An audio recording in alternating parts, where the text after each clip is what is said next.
নমস্কাৰ বন্ধুসকল, মই এটা ভিডিঅ'লৈ আপোনালোকক স্বাগতম জনাইছোঁ। আজি আমি ভিডিঅ'ত ক'বলৈ গৈছোঁ যে আমাৰ অসমৰ জলবায়ুত সহজে খাপ খাই পৰা কেইবিধমান গাহৰি প্ৰজাতি। যিহেতু আমাৰ অসমত বহু ধৰণৰ গাহৰি আছে, বহুতো গাহৰি পোৱা যায় আৰু কমাৰ্চিয়েলভাৱে ফাৰ্ম হিচাপে কৰিবলৈ হ'লে আমাৰ কোনবিধ গাহৰি অতি উপকাৰী হ'ব সেই বিষয়ত আজি আমি আপোনালোকৰ আগত অৱগত কৰিম। আজি আমি যিকেইবিধ গাহৰিৰ নাম ক'ম, আপোনালোকক এইটো নকওঁ যে আপোনালোকে সেই গাহৰিয়ে পালন কৰক। ঠাই বিশেষে যিটো গাহৰি উপকাৰ হয় সেই গাহৰি আপোনালোকক পালন কৰিব পাৰে। ব'লক বন্ধুসকল, আজি ভিডিঅ'টো আৰম্ভ কৰোঁ। আজিৰ ভিডিঅ'ৰ প্ৰথমতেই আছে এনে এবিধ গাহৰি, তাৰ নাম হৈছে লাৰ্জ হোৱাইট য়ৰ্কশ্বায়াৰ। অসমৰ বহুতো জেগাত এই গাহৰিবিধৰ ফাৰ্ম দেখা পোৱা গৈছে। এই গাহৰিবিধৰ গাৰ বৰণটো হৈছে বগা আৰু কাণ দুখন অলপ থিয়।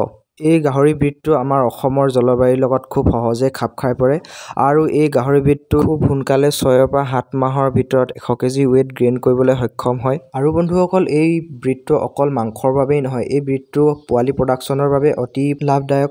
কিয়নো বন্ধুসকল, এই গাহৰিবিধটোৱে 8ৰ পৰা 14টালৈ পোৱালি দিয়া দেখা যায়। বন্ধুসকল, আমি 2 নম্বৰত ক'বলৈ গৈ আছোঁ গাহৰিবিধৰ নাম হৈছে হেম্পশ্বায়াৰ। এই গাহৰিবিধৰ গাৰ বৰণ হৈছে ক'লা আৰু ডিঙিৰ পৰা আগৰ ঠেং দুটালৈকে বগা দেখা পোৱা যায়। কাণ দুখন চুটি আৰু অলপ থিয় হৈ থাকে। এই গাহৰিবিধো ঠিক তেনেদৰে খুব সোনকালে ডাঙৰ হোৱাৰ বাবে জনাজাত। এই গাহৰিবিধো পোৱালি প্ৰডাকশ্যনৰ বাবে খুবেই ভাল। ঠিক তেনেদৰে য়ৰ্কশ্বায়াৰ নিচিনাকৈ 8ৰ পৰা 14টালৈকে পোৱালি দিয়া দেখা যায়। এই গাহৰিবিধো অসমৰ বিভিন্ন ঠাইত দেখা পোৱা গৈছে। এতিয়া আমি ক'বলৈ গৈ আছোঁ আমাৰ অসমৰ গাঁৱে ভূঞে জনজাত লেণ্ডৰেছ। বন্ধুসকল, এই গাহৰিবিধৰ গাৰ বৰণ হৈছে বগা আৰু অলপ গোলপীয়া নিচিনা দেখা পোৱা যায়। এই গাহৰিবিধো ঠিক তেনেদৰে অসমৰ কিছু জেগাত দেখা পোৱা গৈছে। এই গাহৰি প্ৰজাতিটো য়ৰ্কশ্বায়াৰ তুলনাত ভৰিকেইটা অলপ চুটি থাকে আৰু পোৱালি প্ৰডাকশ্যনৰ ক্ষেত্ৰতো ঠিক তেনেদৰে একেই থাকে। 3 নম্বৰতে আমি ক'বলৈ গৈ আছোঁ এনে এবিধ গাহৰি, যিবিধ গাহৰি আমি অসমৰ লোকেল গাহৰি হিচাপে জনাজাত, কিন্তু সেইবিধ গাহৰিও য়ৰ্কশ্বায়াৰ হেম্পশ্বায়াৰ নিচিনাই, নাম হৈছে লাৰ্জ ব্লেক।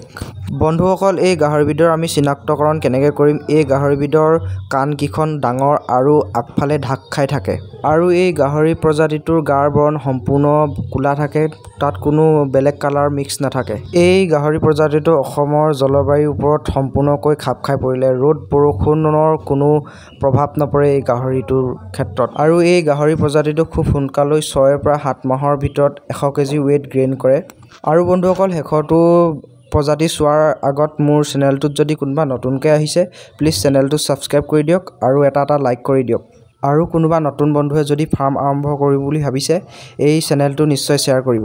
ব'লক বন্ধুসকল, আমি শেষৰটো প্ৰজাতিৰ বিষয়ে কথা পাতোঁ। আজিৰ ভিডিঅ'ৰ 4 নম্বৰ প্ৰজাতি, শেষৰটো প্ৰজাতিৰ নাম হৈছে ডিউৰক।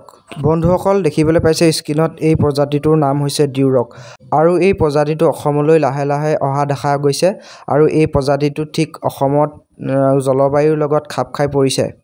এই গাহৰি প্ৰজাতিটো অসমৰ কিছু ফাৰ্মাৰৰ ওচৰতহে দেখা পোৱা গৈছে, সেইবাবে এই পোৱালিৰ দাম বহুতো ওপৰত। ইয়াৰ এমহীয়া পোৱালি এটাত 10ৰ পৰা 15,000 ভিতৰত বিক্ৰী হোৱা দেখা গৈছে।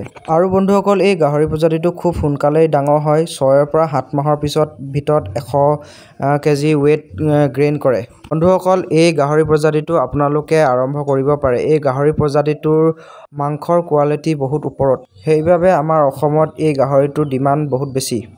বন্ধুসকল, আজিৰ ভিডিঅ'টোত এই 4বিধ গাহৰি প্ৰজাতিৰ কথাই উল্লেখ কৰা হৈছে। আৰু বন্ধুসকল, আপোনালোকে কমেণ্ট বক্সত ক'বলৈ নাপাহৰিব আপোনালোকে কি গাহৰি ফাৰ্ম কৰি আছে। আজিলৈ ভিডিঅ'টো ইমানখিনিয়ে আছিল। বন্ধুসকল, বহুত লোকে মোৰ চেনেলটো চাই কিন্তু ছাবস্ক্ৰাইব নকৰে। প্লিজ এনেধৰণৰ ভিডিঅ' আকৌ পুনৰবাৰ পাবৰ বাবে প্লিজ চেনেলটো ছাবস্ক্ৰাইব কৰি দিয়ক আৰু শ্বেয়াৰ কৰিব। Bye bye. আকৌ লগ পাম নতুন এটা ভিডিঅ'ৰ সৈতে।